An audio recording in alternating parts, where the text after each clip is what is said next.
तो उसके लिए अगर डेथ को हमको समझना है तो पहले हमको लाइफ को समझना होगा कि what is life, what is this me that I call मी, और जिसको मैं कहता हूं कि मैं हूं, वो क्या है मैं हूं।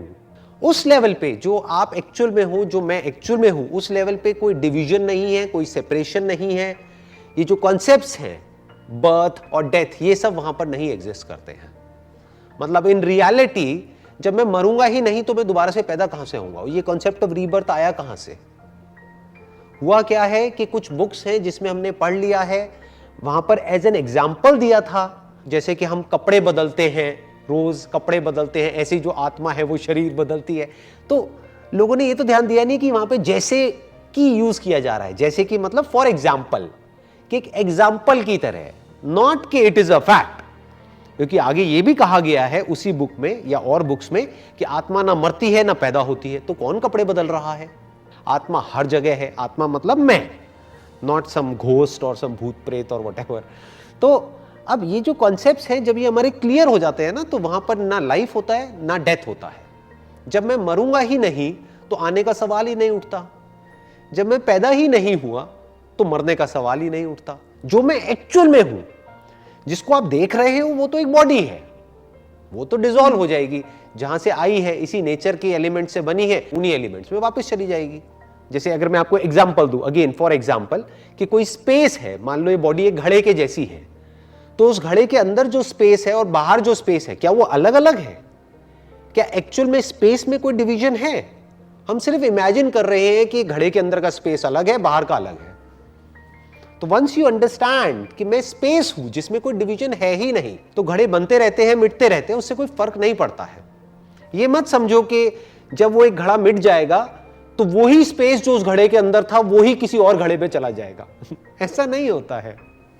ये जो कॉन्सेप्ट्स है ना, जब ये हमारे क्लियर हो जाते हैं तो ये वाले जो सारे थॉट्स हैं ये हमारे अंदर आने बंद हो जाते हैं कि मरने के बाद क्या होता है, वापस आते हैं, नहीं आते हैं, फिर जो कुछ होता है अभी होता है, यही होता है। फिर मैं जो कॉन्शियसनेस हूं वो मैं सिर्फ यहां नहीं हूं, मैं हर जगह हूं। तो अभी मैं जो भी कुछ कर रहा हूं, ये जो बातें मैं आपसे कर रहा हूं, इसकी रिकॉर्डिंग हो रही है, ये अपलोड होगा यूट्यूब पे, जिसको आने वाले हजारों सालों तक लोग देखेंगे। आप समझ पा रहे हो मतलब जो मैं बात कह रहा हूं, कि मतलब इसको आने वाले कितने सालों तक, जब तक भी ये प्लैनेट रहेगा तब तक लोग देखते रहेंगे।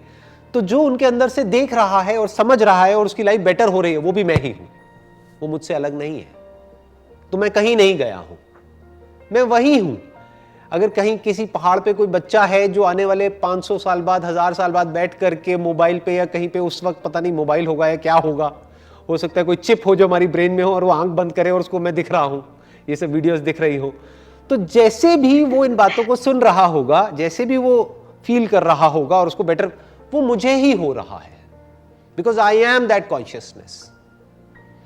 तो ये जैसे जैसे हमारी अंडरस्टैंडिंग क्लियर होती चली जाती है ना, तो फिर ये सेपरेशन खत्म हो जाता है। सोल कहीं पर नहीं होता है, it is not somewhere, it is everywhere. Space, like this space, it is not somewhere, it is everywhere, and space is space. UK में अभी आप हो, मैं इंडिया में हूं, तो स्पेस इज स्पेस। स्पेस में कोई फर्क नहीं है। ये नहीं है यूके का स्पेस अलग है, इंडिया का अलग है। Space is space, water is water. आप समझ रहे हो? Air is air. ऐसे ही कॉन्शियसनेस इज कॉन्शियसनेस, और उसमें आपकी कॉन्शियसनेस या मेरी कॉन्शियसनेस नहीं है। ये हम थॉट के लेवल पे कब्जा करते हैं अपनी इस कॉन्शियसनेस पे। हमें ये लगने लग जाता है कि मैं सिर्फ यहीं पर हूं, अब मैं इस बॉडी से निकल गया हूं, अब मैं कहीं और हूं, अब मैं फिर यहां आ गया। तो ये क्या है? एक लिमिटेड सेंस ऑफ सेल्फ है, which is an illusion, which is not a reality. Awakening means to see that there is no separation of any kind whatsoever, neither at the level of body. दिख रहा है separation, but actual में कहीं नहीं है। जैसे एक नदी बह रही है, उसमें एक लहर अलग दिख रही है उस नदी से, बट एक्चुअल में अलग नहीं है, वो उसी नदी का पार्ट है। दैट इज वाटर, एंड उसकी सेपरेट कोई एग्जिस्टेंस नहीं है, कोई इंडिपेंडेंट एग्जिस्टेंस नहीं है। तो जब है ही नहीं तो वापस आने का सवाल ही नहीं उठता है। जब वो लहर पानी में मिल गई तो क्या हमको ये लग रहा है कि उस लहर का कुछ बचा रह गया है जो दोबारा से किसी और लहर में आएगा?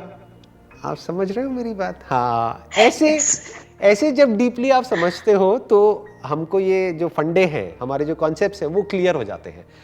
फिर अब सवाल उठता है कि अब वापस आना ही क्यों है? Why do I want to come back again? क्यों आना है? क्योंकि ऐसा लगता है कि शायद कुछ बाकी रह गया है। कुछ बाकी छोड़ना ही क्यों है? You are getting where I am coming from? कुछ बाकी छोड़ना ही क्यों है? ये एक लाइफ है ना, जो भी कुछ हो सकता है वो सब कुछ कर देना है।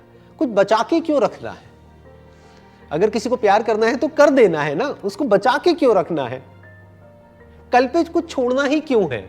किसी को कुछ कहना है तो कह देना है ना। कुछ अगर अच्छा करने के लिए आ रहा है तो वो कर देना है ना। कल पे क्यों छोड़ना है? कल किसने देखा है? कल पता नहीं मैं रहूं ना रहूं। तो आज में ही अगर इस तरीके से हम जीने लग जाते हैं तो ये जो कल की चाह है, या ये कह लो कोई भी तरह का डिजायर है हमारे अंदर, वो बाकी नहीं रहता है। There is nothing left to be done because everything is done in this moment itself. This moment is complete in itself. There is nothing left. There is nothing more to be done for that matter. जो करना है वो कर दिया, game over, खत्म।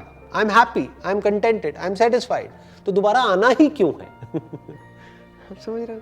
सब कुछ अभी करो ना, कल पे छोड़ना ही क्यों है? जैसे आपके अंदर से कुछ आ रहा है कि मुझे सोसाइटी के लिए ये करना है, वो करना है। अब अगर वो आपने नहीं किया, उसको पोस्टपोन करते चले गए या प्रोक्रेस्टिनेट करते चले गए, तब कहीं ना कहीं एक डिजायर रहेगा कि यार मेरी इस लाइफ में ना एक रिग्रेट रह गया है कि मेरे को ये करना था और मैंने नहीं किया, अब मुझे वापस आना है किसी और बॉडी में और आकर के उन ख्वाहिशों को पूरा करना है। अरे तो कल पे छोड़ना ही क्यों है? अभी लाइफ बची है ना, जो करना है कर दो ताकि कुछ बाकी ही ना रहे। There must not be anything left कि इस ह्यूमन बॉडी की जो हाईएस्ट पॉसिबिलिटी है उसको अचीव कर लो ना। छोड़ो ही मत कल के ऊपर। अपना पूरा एफर्ट लगा के, पूरी पावर लगा के जो भी